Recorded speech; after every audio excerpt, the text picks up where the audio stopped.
O Brasil é um país cesarista. Sejam bem-vindos para mais um vídeo aqui no canal O Saquarema. Eu me chamo Thiago Araújo e nesse vídeo aqui eu gostaria de realizar uma contextualização, trazer aqui um dos tópicos mais recorrentes do canal e eu percebi que eu nunca tinha feito propriamente um vídeo à parte de fácil clique sobre esse tema. A gente tem aqui no canal uma aula sobre o pensamento autoritário, onde isso é apresentado de forma muito devida, mas eu creio que tem algumas considerações que podem ser feitas num vídeo à parte só sobre cesarismo, não tanto a respeito da tradição autoritária por si. A começar, o termo cesarismo, distanciando, né, do contexto romano, ele se figura na história moderna a partir, principalmente se popularizou, dentro da obra de dois pensadores, Antônio Gramsci, que eu não tenho interesse em trazer aqui a perspectiva dele, que o cesarismo seria meio que aquele conceito de tropa de choque do capitalismo, uma tentativa de um declínio do capitalismo liberal para manter as coisas dentro do seu controle e reagrupar a massa através de um líder tirânico que age em interesse do capital. Assim, traduzindo porcamente, é basicamente isso. Não tem nada muito interessante de tirar dessa perspectiva do Gramsci. Mas nós temos o Spengler, que eu não vou utilizar a definição dele, mas mostra a origem do termo. Os pensadores dessa corrente autoritária brasileira se influenciaram muito pelo Spengler, apesar de não adotar a sua doutrina integralmente.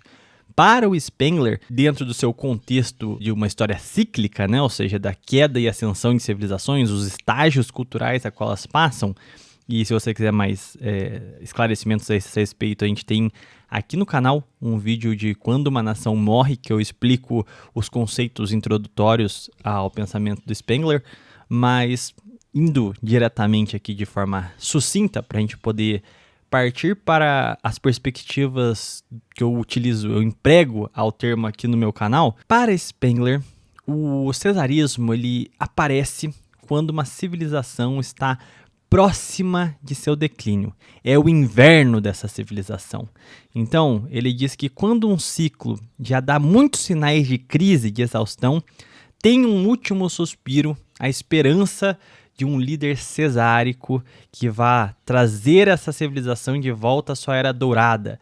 Mas, traduzindo aqui, me prolongando um pouco mais do que eu tinha planejado inicialmente, mas o declínio do Ocidente ele tem algumas características específicas. Essa sociedade faustiana, liberal, a qual Spengler aborda, apresenta que a democracia liberal é a representação essencialmente de elites econômicas, comerciais, oligárquicas, o poder do dinheiro sobre outras formas de poder, ou seja, da liderança, do popular, enfim, todo tipo de alternativa. No modelo ocidental, há a preponderância do dinheiro. Em momentos de crise, quando essa sociedade começa a aproximar-se de um estado revolucionário, um estado de anarquia e afins, há a ascensão de uma juristocracia que agirá por meios tirânicos para resguardar os seus pilares institucionais. Ou seja, essa juristocracia rasga os direitos e as prerrogativas que o liberalismo, em tese, defende para, de alguma forma, resguardá-lo de um populismo franco, ou seja, que diz propriamente que rejeita a ordem institucional, que rejeita o poder econômico e busca o alicerçar de um novo rumo ou uma retomada de um crescimento, seja o que for, através da força, desse apoio popular massivo. Ou seja, o cesarismo, na visão de Spengler, não seria uma salvação, uma tábula rasa aí dessas elites comerciais. Ele seria uma ameaça. Então, independente dele ter triunfo ou não, ele é um fenômeno social, que teoricamente seria o prelúdio do fim de uma era para a possível ascensão de outra, já que ele acredita na história cíclica, né? Esse é o conceito geral do cesarismo, alguém que tem um desdém pela ordem institucional, ordem jurídica vigente, alguém que confronta a juristocracia e os interesses das oligarquias comerciais endinheiradas de então, e vai se alicerçar em uma persona autoritária e com forte apoio popular para conseguir fazer o seu movimento político de transição. Transição para quê? Aí fica em aberto. Pode ser um triunfo da juristocracia, o alicerçar de uma nova ordem que vai declinar, pode ser a própria ascensão de uma nova era de ouro, já foi o declínio completo daquela civilização, algo novo está se iniciando, não importa. O cesarismo, via de regra, ele se reduz a esse movimento. No Brasil, quando a gente pega os principais autores que foram influenciados ali pelo Spengler, a gente pega um Oliveira Viana, a gente pega um Azevedo Amaral, Francisco Campos, todo aquele pessoal que de alguma forma esteve na vanguarda do pensamento autoritário e popular do Brasil, houve uma apropriação do termo, muitas vezes nominal e outras dando uma descrição de um cesarismo, só que a moda brasileira. E é justamente essa descrição, esse novo significado de cesarismo que é o que eu defendo aqui no canal. Sendo assim, a gente precisa fazer um breve retrocesso histórico de uma perspectiva que quase todo vídeo eu volto, quase toda live eu volto para esse ponto. Mas dialoga muito com o diagnóstico do Gilberto Freire sobre o patriarcalismo brasileiro. Sendo assim, o homem, para se adaptar aos trópicos, o homem português, ele se dispersou na terra e se fixou através do trabalho agrário, da monocultura, do latifúndio, grandes estâncias de terra na mão de um senhor, que fazia frente ao Estado. Ou seja, o Estado tinha menos poder de interferência direta nesse feudo do que este homem, este senhor de engenho, tinha sobre a vida social.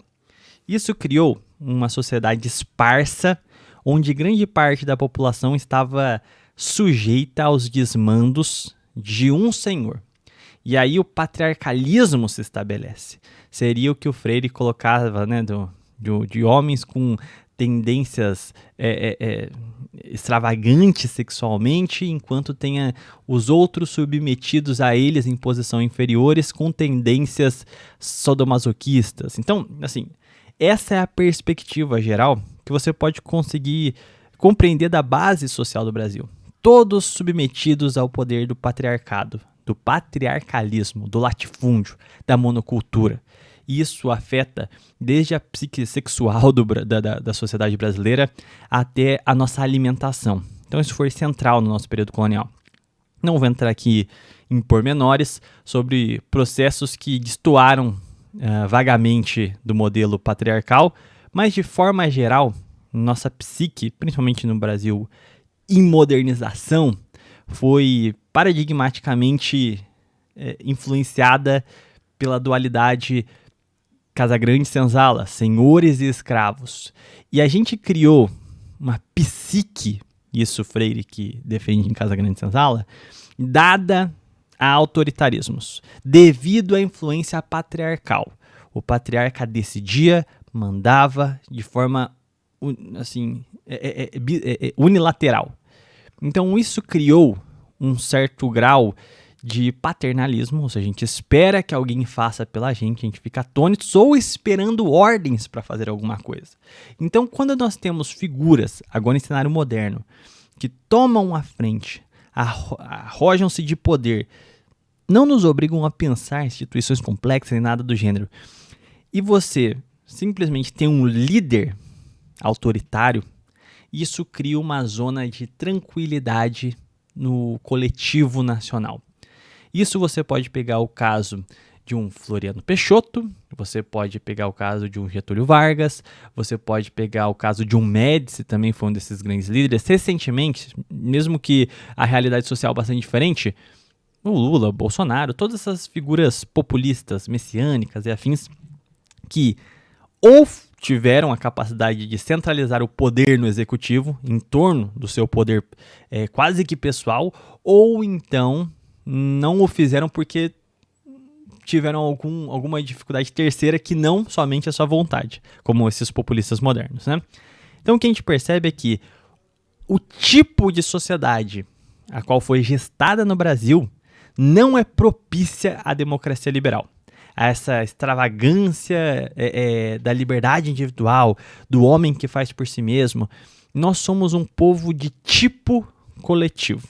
Sendo assim, se nós não tivermos as instituições que aproveitem essas características da nossa psique, dificilmente o regime político vigente vai conseguir ter algum aproveitamento do nosso povo e da nossa terra.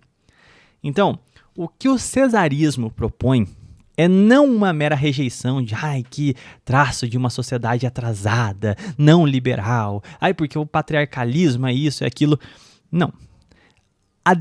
O ponto central do Estado moderno e do cesarismo é o seguinte: o Estado moderno foi interferir nesse patriarcalismo local, dos senhores de engenho, dos senhores de escravos, tudo, e retirar-lhe as prerrogativas políticas. O Estado moderno tem o monopólio da força.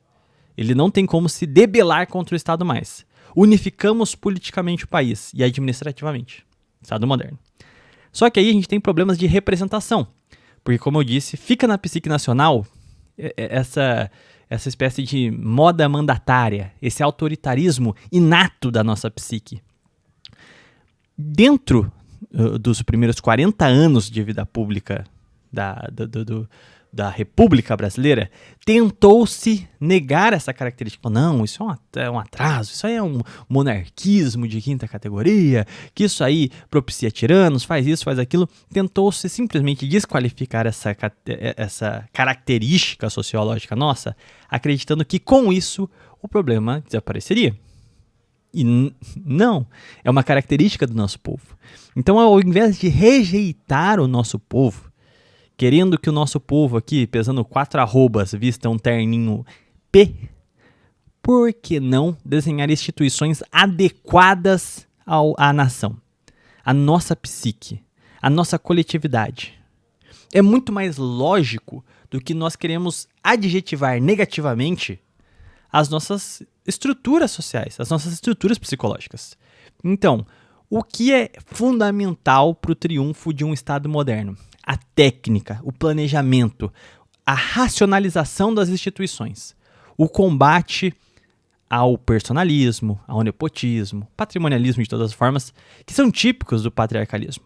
Então, como que a gente vai conciliar Estado moderno com essa tendência psíquica do nosso patriarcalismo inato? O cesarismo.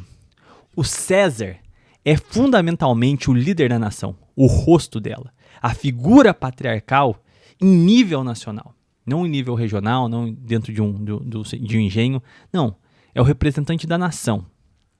Ao mesmo passo que ele tem essa característica de representação, isso é, em termos sociais, ele é uma figura democrática, as pessoas se veem naquele César.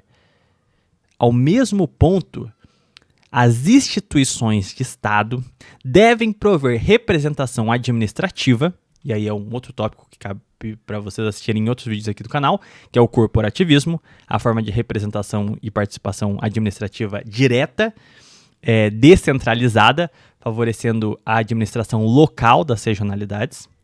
Mas, por outro lado, esse processo de racionalização, de combate ao patrimonialismo, ele necessita de instituições técnicas.